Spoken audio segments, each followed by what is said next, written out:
diálogo de hoje é com ele, ó, com o Lauro Maia, mas é também com o Ramos Cotoco e é também com o Albert Camus, o argelino, mas que, né, naturalizado, como pensador, é um pensador francês.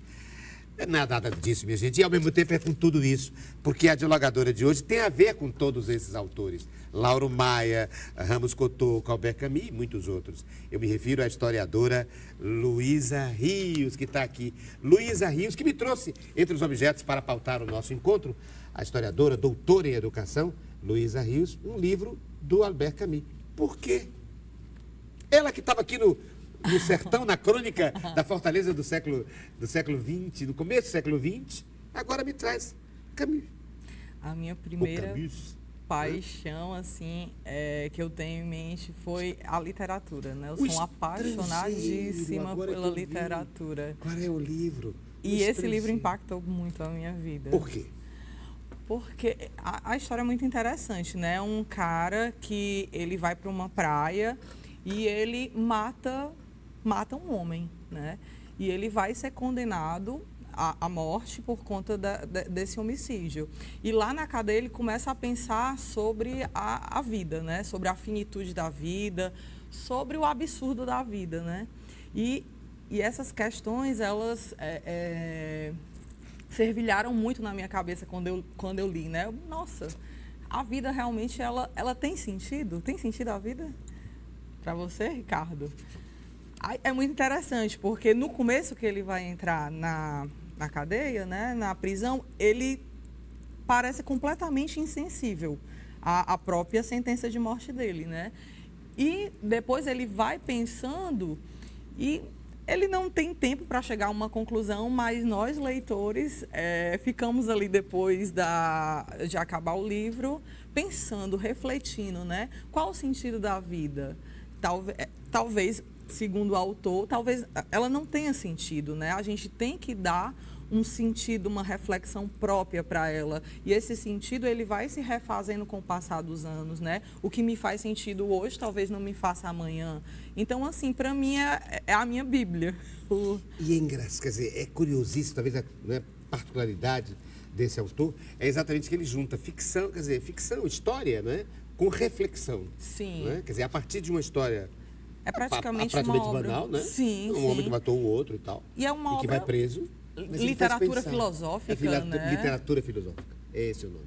Literatura filosófica. A partir de um dado, de uma determinada situação, e ali filtrando a reflexão existencialista, não? Sobre sim, o existencialista. Existencial, não sei se existencialista. Ele é muito genial. Mas existencial. E ele é muito genial, né? Porque ele faz isso de uma forma muito simples e assim, eu gosto bem dele mais do que do Sartre, né? Que ele... Gosta mais do Não, eu gosto mais do Camus do que do Sartre. Do Camus do que do Sartre. Camus. Ah, muito bem. Ele se depara o personagem e se angustia diante da própria liberdade. Outro ponto central, não só do pensamento camusiano, como de toda a filosofia existencialista, na qual Jean-Paul Sartre é um outro expoente, um comunista à direita do anarquista metafísico. Inclusive, os dois eram bem politizados, né? À esquerda. À esquerda. Sim, sim. À esquerda. E aí, falando de esquerda, me ocorre colocar um a outro objeto que ela me trouxe. Porque veja o que ela me trouxe. Meu brochinho. Um broche. Com ele, não. Mas ela não está se referindo ao Camus. Né? O Camus, sim, seria ele, sim. Né? Ao Sartre, seria ele, sim. Mas aqui é ele, não. Por que ela trouxe? O meu brochinho ali das últimas eleições, né? As eleições já acabaram, mas ele sim. E aí, por isso, você continua dizendo ele não. Ele não, exatamente. A propósito de que você me trouxe, quer relembrar esse fato para atualizá-lo, enfim? Eu quis pensar sobre essas questões do feminismo, das pautas das minorias, né? Que hoje em dia elas estão ali sofrendo grandes baques, né? Porque esta campanha, da qual esse broche, esse bottom é representante, essa campanha foi puxada pelas mulheres, né? Era uma campanha de feminista, né? E passamos, apesar dos momentos horrorosos que a gente passou na política nos últimos tempos, desde o golpe ali de 2013, né? A gente tem o Ele Não, né? Essa organização de mulheres das mais diferentes ideologias falando sobre o ele não, né? Não querendo essa figura como representante do nosso país, né? Então, é interessante pensar de como é que a gente também teve esse saldo positivo, né, de mulheres. E agora a palavra de ordem parece que é outra em relação, pelo menos, no movimento mundial das mulheres. Senhor capitão, não admitimos nem o seu fascismo, nem o seu machismo. Uma coisa assim, né? Uhum. Não queremos nem o seu machismo, nem o seu fascismo, né? Quer dizer, a questão é colocada também como uma questão da posição da mulher em relação aos fascistas. E é muito interessante, porque assim, nesses períodos em que a democracia, ela balança mais, não cai, ou talvez caia, não se sabe, já tenha né? caído, né? Ou já tenha caído e ninguém viu. As mulheres e as minorias, de uma forma geral, né? Os grupos LGBTs, os negros, eles são os que sofrem mais. Então, tem inclusive um livro chamado Conto da Aia, que virou uma série, e é muito legal que a autora, ela vai falar que nesse tipo de sistema, né, nesses períodos de grande problemática com a própria democracia, as mulheres são as primeiras a perderem o direito, né? E a gente vai vivenciar isso. Então, evoca muito para mim essa questão da mulher e do ele não. Você se lembra da música? Já que a gente... Amanhã... Sim, já que a gente está falando com uma pesquisadora de música, uma historiadora que tem a ver com música, como é que a música, mãe? Amanhã eu acordei e ecoava ele não. O amanhã... Não, coisa assim. O amanhã eu acordei e lutei contra um opressor. Somos mulheres... contra o sistema, não lembro o restante, mas é bem legal. Como a música é capaz de arregimentar, de mobilizar, de sensibilizar os dois hemisférios, né? Os dois hemisférios. E sensibilizou o hemisfério bastante, não foi racional, assim? O lado racional e o lado emocional, que trabalham né, de forma agregada. E como a música faz esse link, né? Sim. Nesses momentos assim que é preciso mobilizar. Demais. Tem eu estou brincando com você que diz que é péssima cantora não, a cantar. Eu sou péssima. Por gentileza, eu não cante. faça isso, não. Eu sou muito desafinada. O pessoal brinca comigo nas festas. Luísa, canta. E, no entanto, é apaixonada por música. E estuda música e publica livros sobre música. Explique essa aparente contradição, essa aparente polaridade. ou clara polaridade. Eu tenho algum problema. Luísa Eu tenho Rios. até facilidade com instrumento. Eu toco piano, assim. Você toca piano? Toco mais grave ainda. Como é que alguém toca piano e não é afinada? Você dá a nota e não é capaz de dar a nota aqui. Algum problema cognitivo, não sei o quê. Você dá a nota aqui no piano. Ao piano. Mas eu não consigo solfejar, por exemplo. Mas não consegue solfejar. Solfejo, mas desafinado, né? Mas ainda bem que eu sei que sou desafinada. Eu tô ouvindo porque tem o pior, tem aquele que desafina e não sabe que está desafinando. É verdade. Já é meu caminho, né? A ignorância prepotente seria ignorante. É legal esse conceito, né? Da ignorância prepotente. Toca e diz, não, eu estou no tom, e não está, não. Ou então está semitonado, né? Mas eu sou o contrário. Eu tenho achei tom você aqui. Afinado. Eu sou afinado aqui, mas não sei fazer aqui. Aqui eu não sei. Mas aí é nem só uma aqui. questão de prática. E nem aqui. Eu acho que da voz eu toco instrumento, mas a voz é afinada. É afinada. E acontece algo que também alguém tem que explicar. É que meu ouvido é muito mais sensível a outra voz do que ao instrumento. Eu sou muito mais capaz de você me dar o tom e eu vou no seu tom do que ouvir o tom tirado no instrumento e aí descobrir qual é o tom. Eu não entro errado, não.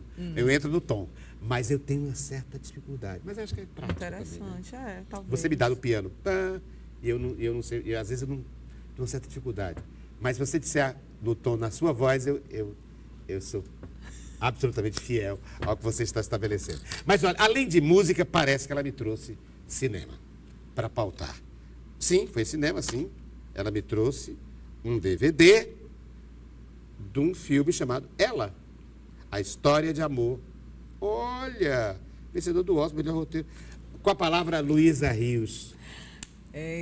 O cinema também é algo que me toca desde cedo, né? Eu sou daquelas crianças que iam para a locadora com a mãe e alugava filme, assim, para mim. Então, quase todo dia eu assisto um filme. E esse filme me tocou bastante, porque ele vai falar dessa questão de como essas relações humanas, elas estão cada vez mais fluidas com as redes sociais, né? Eu tenho muita preocupação, inclusive, em relação a isso, de estar trazendo os meus amigos para o mundo real, né? Porque senão a gente acaba meio que se perdendo um pouco com essa fluidez do mundo das máquinas, né? E no filme, o Joaquim Fênix, que é um ator espetacular, ele vai representar um cara que acabou de sair de um casamento e vai ter uma relação com uma máquina, uma relação sentimental com uma máquina, tipo uma inteligência artificial. E aí ele se apaixona perdidamente. Ela é um personagem exatamente. Eletrônico. Interpretado pela voz da Scarlett Johansson, né? Que é uma voz linda, bem sedutora. E ele se apaixona pelo aquele programa, aquela inteligência artificial. E aí ele... a gente começa a pensar nessa questão das relações, né? É uma paixão entre um humano e digamos, um programa de... Sim, né? Um programa e de assim, computador. parece tão distante. Inteligência emocional. E parece tão distante, Inteligência mas, emocional, assim, não, inteligência artificial. Parece tão distante, parece tão ficcional, mas trazendo de novo o Belchior, essa questão da solidão das pessoas nessas capitais, né? Eu acho que se esse filme fosse brasileiro, inclusive ele teria essa trilha sonora. Então, ele fala muito de solidão e de como é muito atual, né? Essa questão da essa solidão. questão do que dos amores líquidos, das relações líquidas, descartáveis, é isso? Sim, Você trouxe para pautar isso? Sim, sim, sim. Essa é uma questão que preocupa você? Me preocupa. Esses afastamentos. Os exatamente afastamentos. o contrário da boemia, né? Exatamente. A boemia nos aproxima interpessoalmente, né? Sim. E aqui não, é sempre algo, a sua relação com a máquina. Mas e não é com um as trabalho pessoas. muito constante, né? Esse de trazer para perto as pessoas que a gente gosta, né? Talvez. Porque elas são muito... É fácil você... de certa forma, se apaixonar pela máquina, porque ela é mais conveniente, você não precisa sair da sua casa, né, da sua cama, você está lá confortável. Então... Você desliga a hora que quiser. Exatamente, exatamente. Se você se aborrecer com ela, ela não vai ficar com raiva de você. Exatamente. Então, tem uma preocupação muito grande, principalmente com os meus amigos, né? Interessante. Talvez eu esteja fazendo aqui, digamos, perscrutando o porquê desse seu sentido de interesse sobre esse tema. Eu acho que as duas coisas se contrapõem em você, não? Você é a pessoa Eu sou uma pessoa contraditória. da roda, né? Não, você é a pessoa da roda, de amigos, Sim. da boemia, tomar uma cerveja, ouvir música, conversar, brincar, uma pessoa da noite. E, no entanto, está preocupado exatamente com isso, com as pessoas que estão isoladas nas suas casas, que não frequentam lugares nenhum e que colocam para fora, quer dizer, que expressam os seus sentimentos em função de uma máquina, em função de relações muito descartáveis e muito limpinhas, muito, como é que chama? Muito assépticas, né? Sim, relações é um muito ótimo termo, né?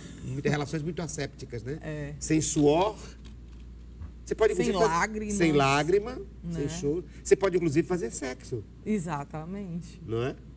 Pode fazer sexo com a máquina.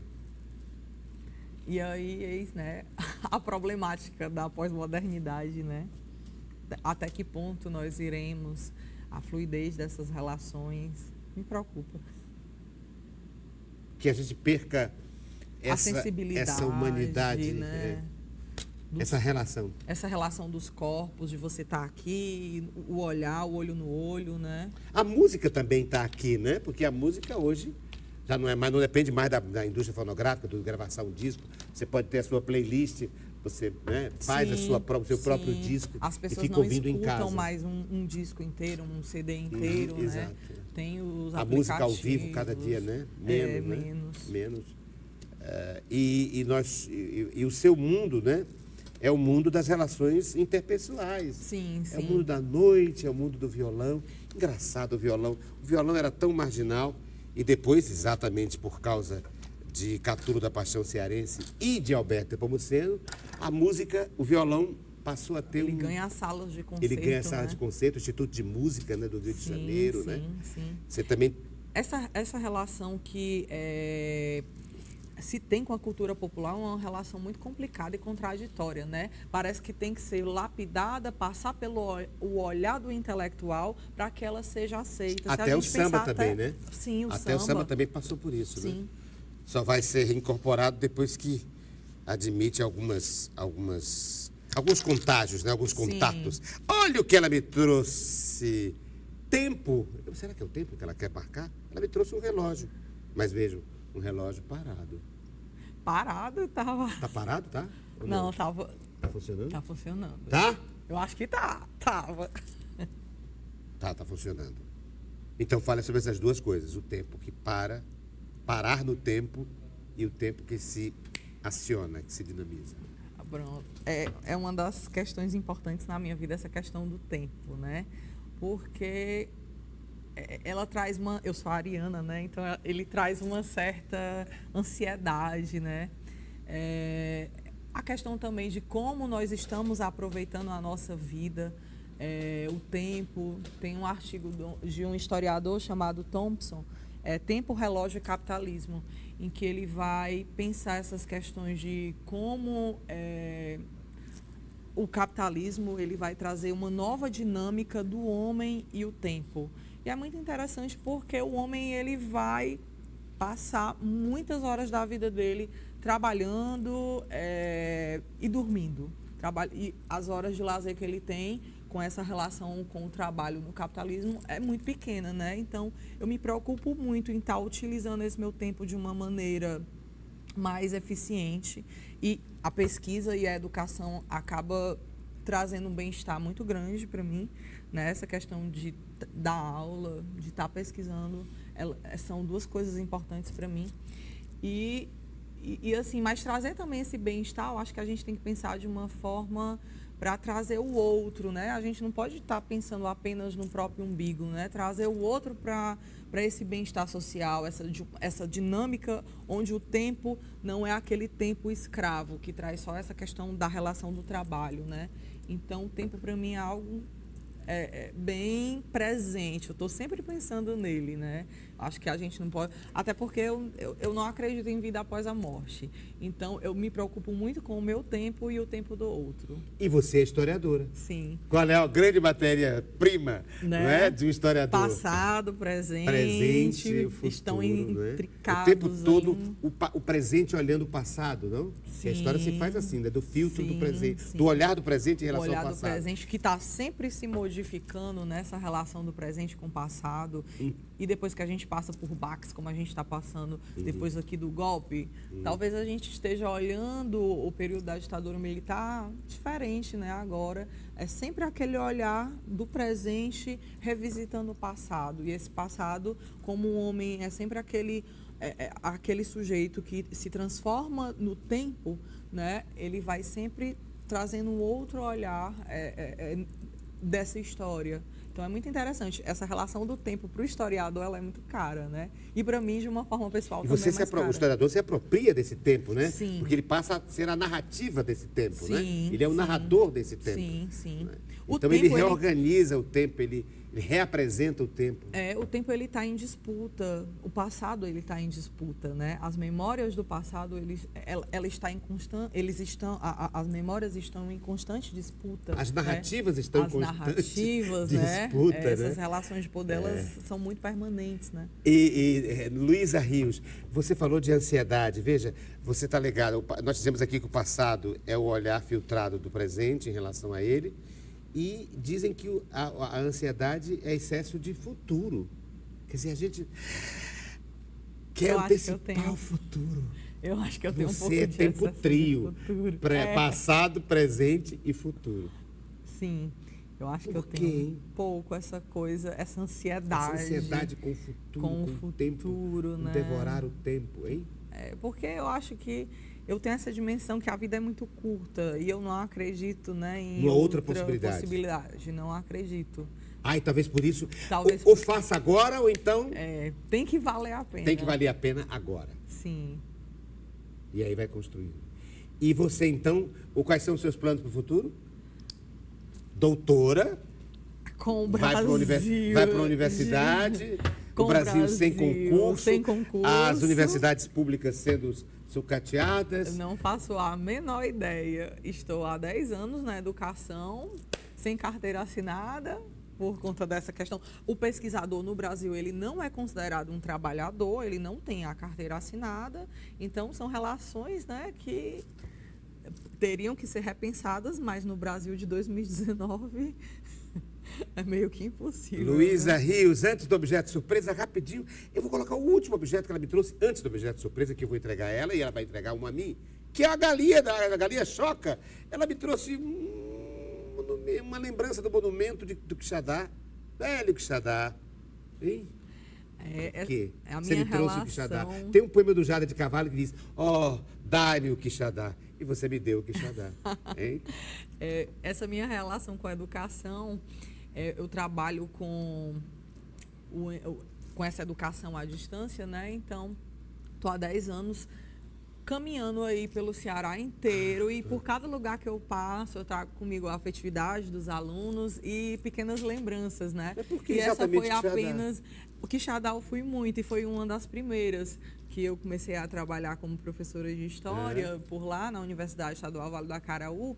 E foi uma das primeiras lembranças que eu recebi. Toda vez que eu vou para algum lugar desse, e é muito interessante porque marca essa questão da interiorização do ensino, a importância desse processo da minha formação e da minha vida como educadora, permeada por essa interiorização do ensino, que foi possível por causa dos últimos governos que a gente teve de esquerda, né? Então eu pude perceber essas universidades nascendo nos cantos mais... E há um campus lá em Quixadá, né? Sim, mas eu vou assim para cidades muito pequenas, que hoje em dia eles já estão com acesso à educação do ensino superior. E é muito interessante isso, né? Porque é um novo olhar, são novas pessoas que a gente está fazendo um olhar ali, está fazendo um trabalho, uma dinâmica para que essas pessoas elas não sejam tão afetadas, tão manipuladas pela política, né? Então, é importante essa interiorização do ensino. Interiorização do ensino, interiorização da universidade, Sim, né? sim. E a gente está vivendo o contrário disso. E né? ameaças de piorar. Pior é que pode piorar. Vamos ao objeto surpresa. Luísa Rios, doutora em História, ligada sobretudo à história da música popular do Ceará, e eu trouxe um objeto para ela. Vou passar... peraí, porque eu quero abrir primeiro o seu. Claro, é a nossa convidada, a Luísa Rios, historiadora e doutora em História pela Universidade de Pernambuco, não é? Isso. Pela Universidade de Pernambuco, mas o mestrado é pela nossa Universidade Federal do Ceará. E o que foi que ela me trouxe? Chá. Um chá. É um chá mesmo? Um chá Tá aqui, té, é verdade, aromatizado. um té, chá, um chá de canela. Para trabalhar, ele é bem aromatizado mesmo. Bem diferente desses chás que a gente toma no cotidiano. Por que você trouxe chá? Para a pessoa ansiosa é pior, né? Porque vai te deixar mais ansioso, mais elétrico, né? Eu adoro esse chá. Eu acho que você é Você igual trouxe a mim. para você ou para mim? Para você ficar. Você achou que eu sou elétrico? Também é igual a mim. Você acha que eu sou Muito elétrico. A gente dá choque. Energia pura, dá choque. É mesmo? Por isso você trouxe? Será que pode botar na água, hein? Pode. Será que pode, hein? Pode, não tem problema não. Bebe gelado. Bebe gelado? Não bote muito, não. Bote Eu acho muito, que não. faz mal, vai ficar. Mas o quê? A pessoa fica mais calma? Não, fica. Mais elétrico? Dá o efeito do café. Ora, mas você está dizendo que eu sou elétrico e agora eu vou mais elétrico ainda. Vai ficar mais elétrico. Por que você me quer mais elétrico ainda? Eu gosto de a gente ter essa energia. Tenso e intenso. Não é tenso, intenso. Não, denso. Denso e intenso. Ótimo. Né? Denso, quer dizer, tem densidade, Sim. tem teor, né? Teores, mas é intenso. Isso. Tem que ser intenso. Então, estamos aqui hoje com dois intensos. Luísa Rios, que é o louco tomando chá assim, mas até que deu um gostinho mesmo de canela. Mas veja o que eu trouxe a você. É um ato que eu vou propor a você e típico para uma historiadora. Veja você, eu trouxe jornal, mostra aí, mostra aí. Eu trouxe jornal, trouxe revista e trouxe uma tesoura. Primeiro, antes de dizer o que você acha que é que eu estou propondo? Que eu vou propor? Eu não faço a menor ideia. Não? Recortar alguma... Isso, já recortou. Tá, recortar é isso mesmo. Mas o quê? O quê? Eu vou pedir que você olhe, ou o que você quiser, revista, jornal, e retire, recorte um fato de hoje que deverá entrar para a história. Quer dizer, um ato de historiadora, ao invés de escrever sobre, você vai recordar em 2 minutos e dizer qual é um ato assim no jornal que eu recortaria, dizer isso aqui pode é um recortar? dado... Pode fazer o que você quiser. Inclusive mais de um, se quiser. Para dizer assim, isso aqui vai virar história. Isso aqui é história. Isso aqui é objeto da história. E ela já começou. E foi rápida no gatilho. Ariana, né? Ariana foi rápida no gatilho.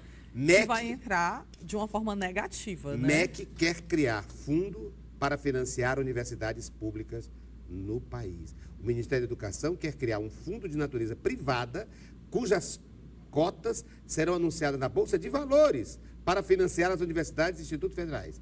Esse fundo contará inicialmente com 102,6 bilhões, sendo que a metade é da União. MEC quer criar fundo para financiar universidades públicas no Brasil. Isso é história.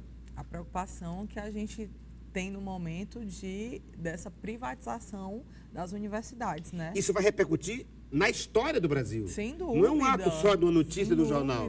Não é uma coisa pontual. Não. Isso vai dar... A gente vai frutos, ter né? Você vai pagar um problemática preço. com a educação muito séria, né? Até porque os nossos cursos, né, de humanas, esses cursos ligados à arte, à pesquisa, não existe um interesse prático, né? Mas eles são profundamente importantes socialmente, né? E eles não têm uma ordem prática. E as pessoas que estão pensando nisso, elas pensam apenas em uma ordem prática e imediatista, essa relação da educação, né? Então, é preocupante. Esse é um fato histórico. Sim. Isso aqui é fruta da história. Eu acho que nem precisa mais tirar outro, nem precisa recortar mais outro. Eu acho que só este aqui já é um fato histórico, né?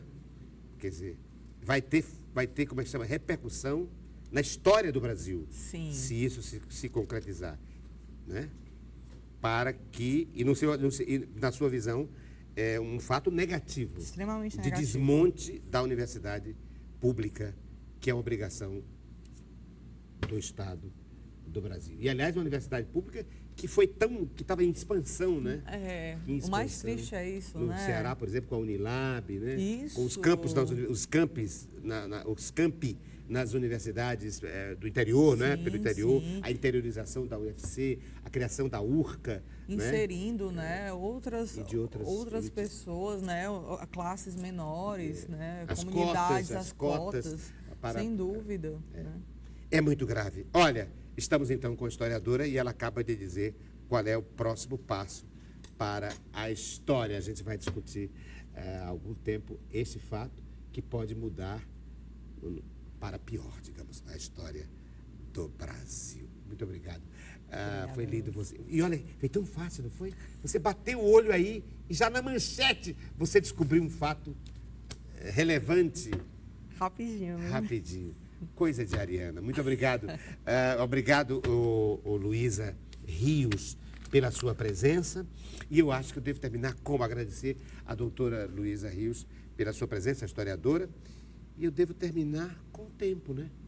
Porque eu acho que chegou a hora de acabar o nosso diálogo. Mas haverá outro tempo para, na próxima semana, no sábado e também na quinta, a gente voltar a ter outro diálogo.